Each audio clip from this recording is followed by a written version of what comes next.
At 49. Good.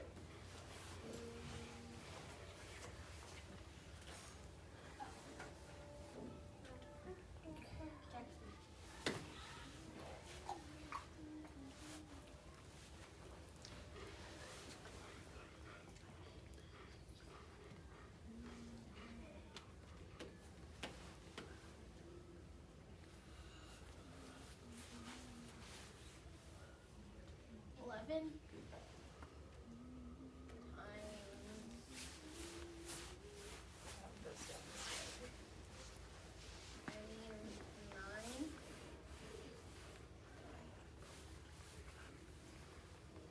That one goes down this way if you want to. Times 6. 1, 2, 3, 4, 5, 6. Times 3. So if we did 54 times 3, that would be 54 plus 54 plus 54. So that's probably not what you mean. So start at the 9 again? Yeah.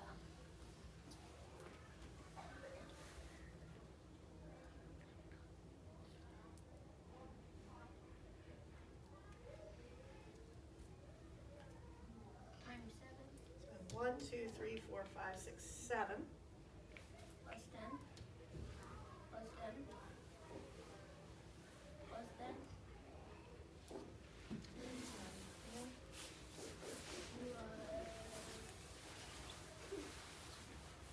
93 to 99.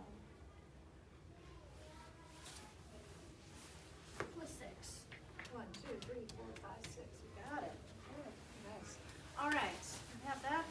How about our schedule? What did we figure out as doing our schedule? Ken knows Kennedy. Kennedy?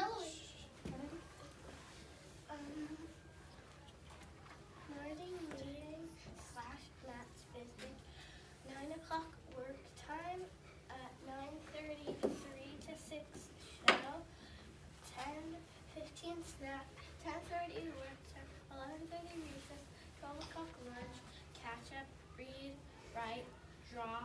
Epic. Question mark. Question mark. 1:30 create your business. Design a product. Make a business plan. Take out a loan to fund your business. Create your products to sell. 3 o'clock whistle. So I kind of an ambitious plan for today. We'll see what we get done and what needs to wait till next time, and that's okay. But in a few minutes, we're going to have a chance to talk to Matt, who is Bella's dad, about owning a business. So he has a business, and he sells houses, which is kind of a cool business to have. And so it'd be kind of neat to find out what it means to sell houses, what it means to own a business. What are some of the good things about owning a business? What are some of the hard things about owning a business? And what's really cool that I did not anticipate is that he brought some of his advertising in. So we've been making commercials and thinking about some different ways that we convince people to buy what we want. Even if it's something very simple, if we use enthusiasm and voice and get people really excited about a product, sometimes we can engage people. So I'm curious to know if any of the techniques we've been learning about will show up in some of your advertising. So it's really cool. I think there's a ton we can learn from Matt today, and we'll have some time to answer some questions. So our limitation is that we're all going to be going to the show. We need to get set up for that at 9:25. If we only need a few minutes with Matt, that's okay. If we need until then, that's okay. So we'll figure out what we need. I can always come back. And you can always come back. That's right. Do you want to sit there? Or do you want to sit here? I'm gonna come where you are if that's okay. All right. Trade spots. All right. And you can lead it and ask the questions. Sure. All right. Kneel down. Can I get some Nope, you're for okay. sale? All right. For sale. So any questions to start with? I know we have the board, but in general, I just wanted to tell everyone that is kind of what I do, sell houses, but I didn't start that way. I was actually an engineer by trade, and that's what I did. So I designed things and I worked for Boeing and a few other companies. However, when Antonio was born, Bella's older brother, they were sending me on travel and doing things that I didn't really want to do because I was away from my family. So one of the main things that's really cool about owning your own business, it's good and bad, you set your own schedule. But you have to set limitations so people don't call you, as Bella knows, at 9:30 at night and want to do some work. So that's what I did. I got into investing first. So So I actually own several houses, and Bella's helped me work on them. And some of them I rent out as Airbnbs. Some of them I rent out to a lot of people in the community in Pennsylvania and Delaware. And that's what got me started. I like it. He's interested. It's good. Then I started helping people slowly buy and sell houses. So it's really kind of three things. I'll do some loans with people, which is sharing money and then collecting interest, which can be great. I own my own properties and I rent them out. And then the main thing is, which the last 3 years happened, I help people buy, sell, and invest. And Bella was just with me 2 Sundays ago at an open house. So that's what I do. So any questions you want to start with, Melissa? Or is that a decent way to kind of open it up? So do you have any questions you want to start with, or would you like me to start asking more questions? So what does it mean to sell a house? So, you guys all have toys, right? I assume? Yeah. Well, if you don't want your toys anymore, you can sell them. Yeah, I know that. You know that. So when I was a kid, I used to do garage sales, and I was very upset later in life because I sold my Ninja Turtles. And then they end up being worth a lot of money. So that was kind of my first experience with selling stuff. A house is kind of the same thing. When people want to move into a neighborhood and they don't want to rent, they normally, hopefully, buy a house. So what it means is you got to have the money part of it, which normally you have a lot of money and you buy a house cash, which is great, but not everyone's in that position. Or, I think some of you have learned, you borrow money from a bank or a mortgage company. So that's the finance piece. My mom wants to set a bank account up for me. That would be great.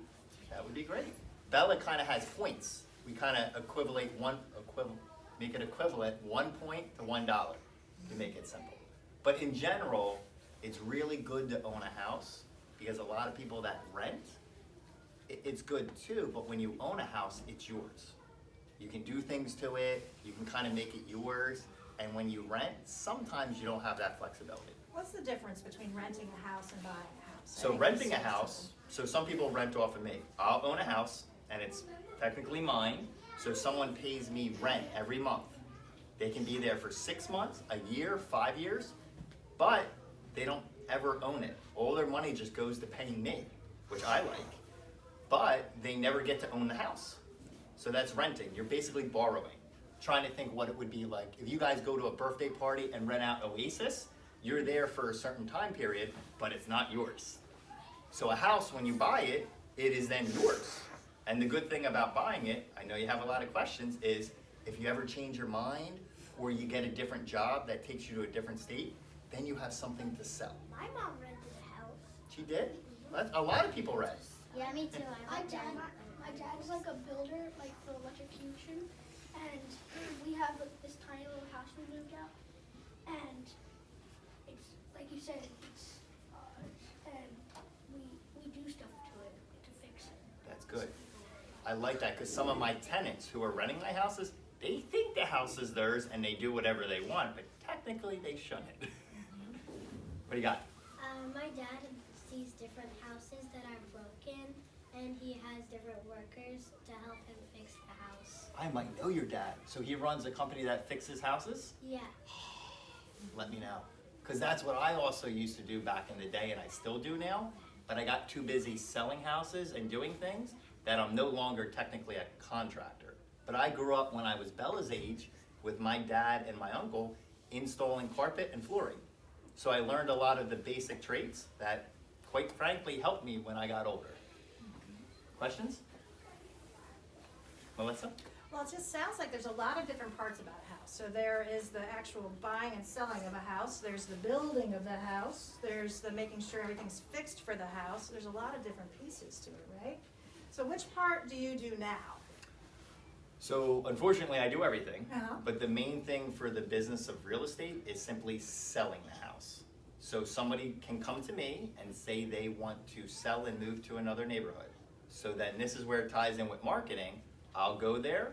Most of the time I do my own pictures, my own videos, my own drone work flying around the neighborhood, and all of that is marketing.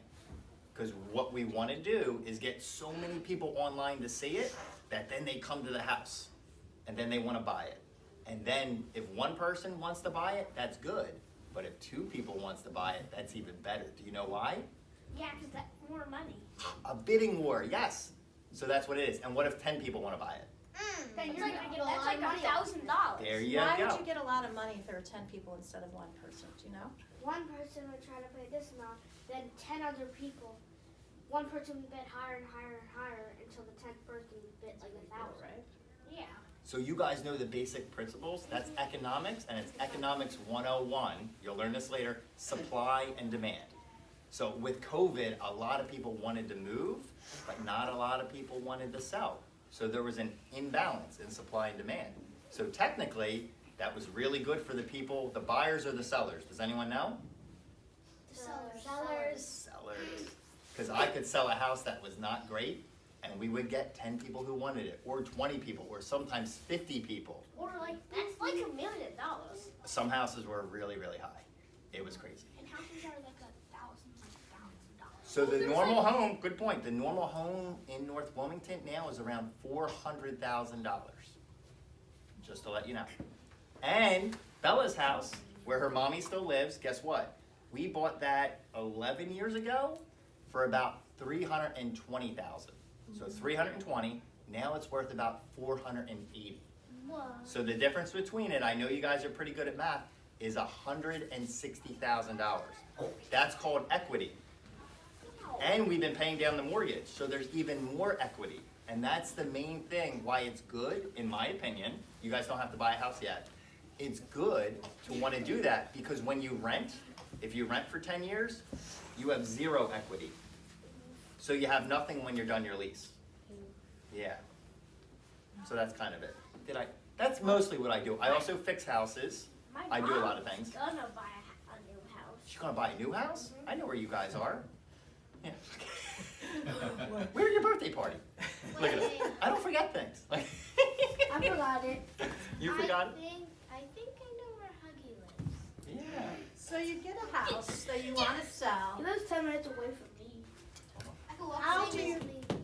Do you remember when you were selling a paper clip or selling the hole punch and selling some pretty regular basic things but making them really exciting to make people want to buy them? How do you take a house and make it so exciting that people want to buy it? What techniques do you So use? we will say years ago it was a lot harder to sell a house. Now it's a lot easier because of supply and demand. However, I still do the same thing. So we want to make a house appealing. So inside the house, we clean it. I don't clean it, I try not to. But we want to kind of move everything out because I imagine some of your houses have a lot of toys in it and a lot of stuff. Mine. So just like anything, I used to help people sell cars back in the day too. So you clean the house, you take things out, and then you take really, really good pictures and really, really good videos. But the part that I think I do a pretty good job in is being creative. So if you see something and you can tell someone down the road with a little bit of effort, they could add a 4th bedroom or even a 5th bedroom. Or if somebody wants their grandmom or grandpop or someone else to live with them, it's good to have space for them. So if there's an area of a house that you could turn into an in-law suite, that's very valuable. But if it's not there yet, you gotta have kind of the knowledge to know you can change this, how much it'll cost, and guess what? That is the marketing part. Instead of selling a house for $450,000, we might get $480,000. So that's it. I'm tired too. That's a good person. Question? My dad has a Spanish. He has a Spanish company, and he's one of the trainers. And like he trains people how to like teach them like some Spanish, and like that's what he does. That's his business? Cool. I didn't know that. But he's not a boss. He's just a trainer. Well, we can get into that too just a little bit, but it's okay. Sometimes you work for someone else's company, and sometimes you work for your own, and there's pros and cons to each. I don't know if we wanted to get into them. Sure. What is a good thing about owning your own business? What's a hard thing about owning your own business? So it's kind of you're paving your own destiny. That's how I like to say it. So entrepreneurship is really owning your own business. So everything that goes great, you can say that was me, but everything that can go poorly, that's also on you. So the last 2 years, I did pretty well selling houses. Now the market's changing, so now I'm selling less. So technically, I'm making a lot less money. So that's the pros and the cons. If you're working in a safe company, your salary every 2 weeks, every month, however you get paid, is pretty consistent. You can go away on vacation, and most jobs, I still believe today, you can kind of leave your work there and then come back to it. That doesn't work for me. I have some people that help me out. If any of you know Leanne, some of you might have had Leanne. When Leanne left WMS last year, she came to work with me. Oh. So she really loves, guys, guess what? Not waking up in the morning at a certain time and being able to do a lot of work on her computer and her phone, which is really, really nice. But guess what? If something has to happen at 10 o'clock at night and we're putting in an offer for a house, I don't want to do it anymore. So she's been helping me. So really the pros and cons are you get to design your own business and really do it any way you want. And I think that's really cool. But the bad part is you're responsible for making your own money, which some people don't want to do. My dad never wanted to do that. And many, many people I meet and I tell them about what I do, they say no thanks. So it's really who you want to be. If you want to kind of design your own stuff and be in control of your own destiny and you're okay with that, you can lean towards entrepreneurship and running your own business. So, and you got to be nice. I got to put that in there because you're dealing with a lot of different people. I joke with people, and Melissa will get this, I kind of call it like the DMV. So the DMV is where you go and get your car checked up on, and everybody that has a driver's license goes to the DMV. And there's all different walks of life. So I can have people at all different times of day call me. Some of them are nice, like you guys. Some of them are not so nice. So I kind of have a little test where sometimes I'll just let them know I will not work with you. And that wasn't me 5 years ago. I worked with everybody. But now I kind of, changed my business to pick and choose who I work with, which is really nice. So it sounds like some jobs you get $100 every week no matter what, pretty much. And then some jobs, if you own the business, maybe you'll make $1,000 one week, but maybe you'll make zero, or maybe even less than zero and owe money some weeks. So that must be pretty kind of scary. It's risky kind of. So it can be very scary, but guess what? Melissa had a very good point. Some of those months when you do really good, you gotta save. You gotta know where to put your money, because then some months you may make zero. And you guys learned about this. Some months I actually make less than zero. You guys know what less than zero is, right? Negative. You don't wanna be there. You don't wanna be there. That's like, but that's impossible. No, it's not. So there's a thing called credit. I charge a lot of things on my credit card, and then at the end of the month, I always try to pay it off. But guess what? If I don't have enough money to come in and I treat my business like a real business, that's not good. It's great for tax time. We can talk about that later. But it's not good. Question, and then I'll go around. So actually, my babysitter, she was trying out for a job at a restaurant called BBC, and she said that the manager was pretty mean, so she didn't. BBC Tavern, right? Yeah. So that's a good point. You never know. When you work with someone, when I worked at Boeing for designing basically helicopters and airplanes and doing things like that, guess what? I had a series of managers that were really, really good. Then I had some that were not so good. So I had the bright idea, I thought, to become a manager myself, and I did. But then the reverse, I had to manage people. And then I had employees calling me up in the morning at 7 o'clock, oh, I'm not gonna make it in today.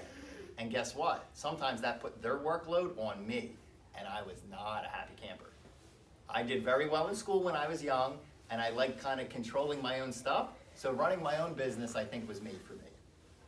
So who else? We had a question there? We'll go right around.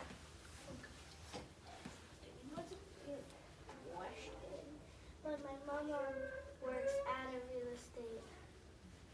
You mentioned that the other day, right? So she does real estate stuff too, right? Yeah, she mostly sells the houses and stuff. She doesn't do any of the work to the houses.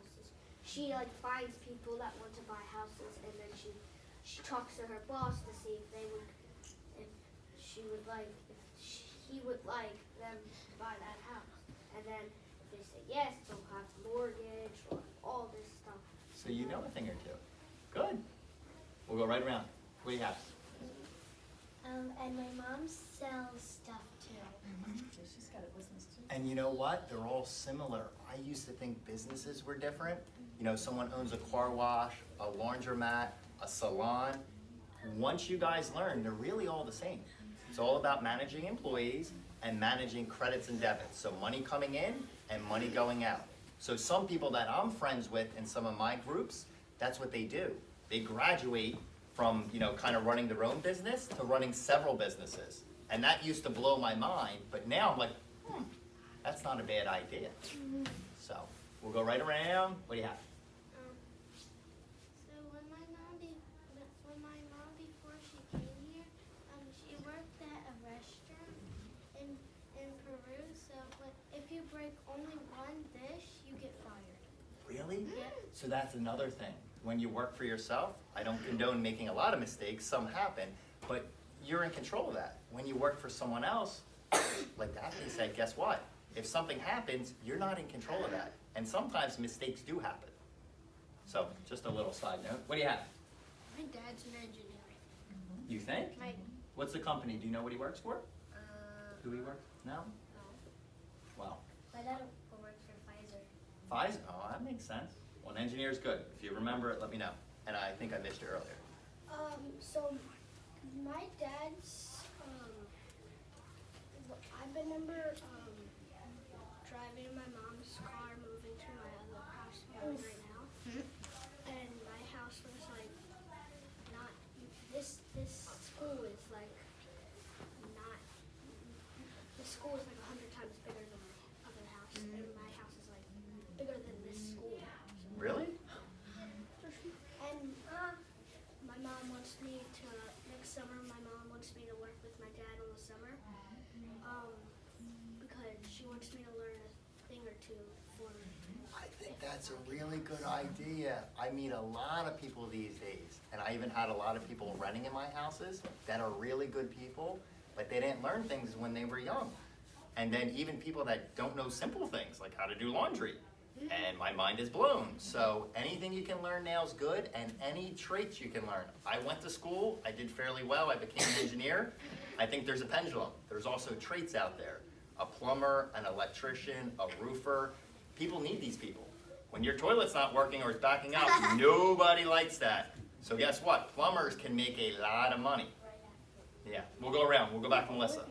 Oh, Just making sure we're covering everything, not going off on too many crazy I'm tangents. just trying to think. This is real, I'm thinking ahead of this afternoon, because we are going to have to think about that, of how much money do we need to borrow to run our business, and will we make that money back or not? 'Cause that And is a gonna be profit, big right? thing. So they probably won't get it completely until they make the money, or they don't make the money I later. hope I get like at least $10, because Okay. Oh, where's your plan? We can put a plan together. I hope I at least get like $10, more than $5, because with $5 you can buy one thing.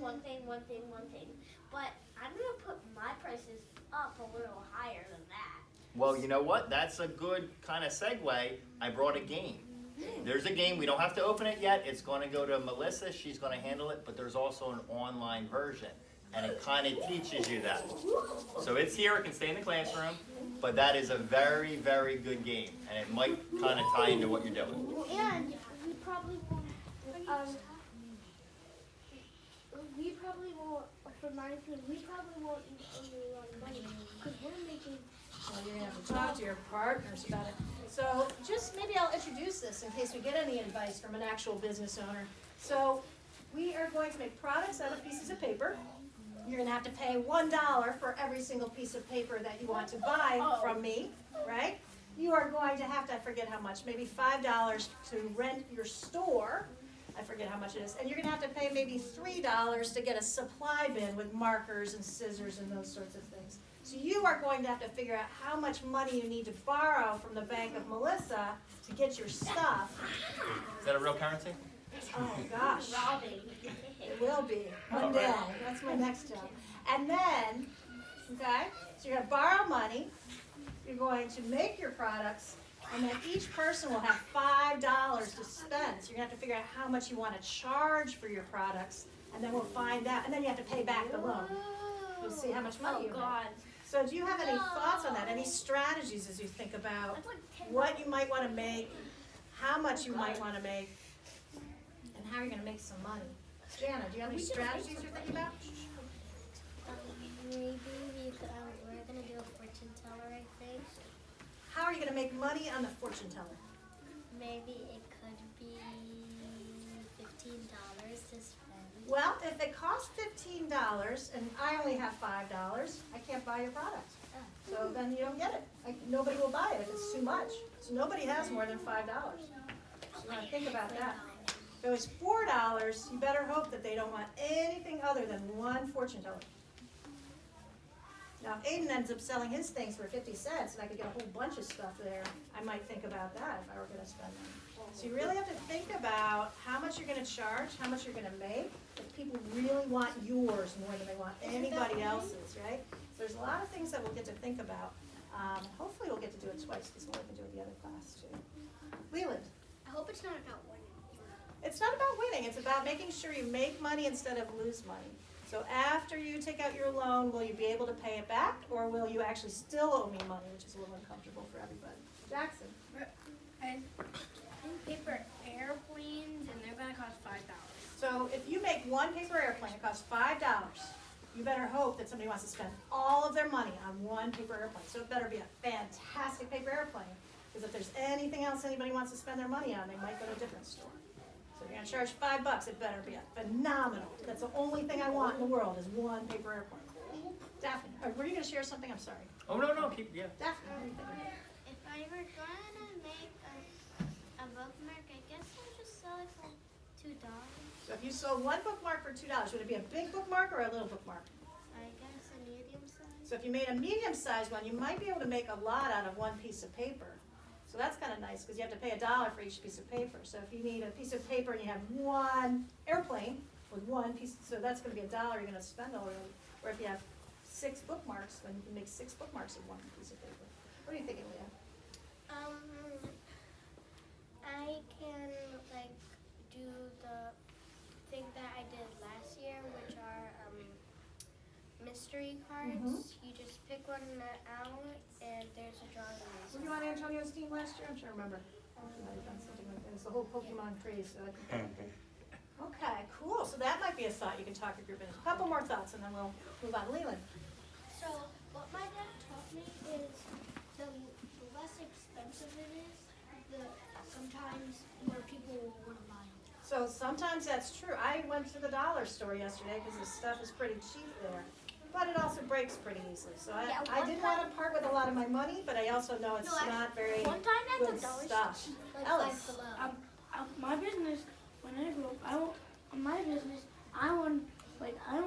to make a Target because I want to make towels, and the brand of it is called Room Essentials, and I'm trying to make like different colored towels. That's cool. And the towels and all the towels are like gonna be $7 each. Well, if it's Because- $7 and I only have $5 to spend, I can't buy anything from your store. Or if you only got $5, you could just lower the price to like $2. I have to lower the price to be what people can afford. Huggy. One time I went to the dollar store, I bought a toy, then the next day I woke up and it was in pieces. Yep, so that's the thing. So It sometimes just if you felt spend better. more money, you get something better. So it's worth it.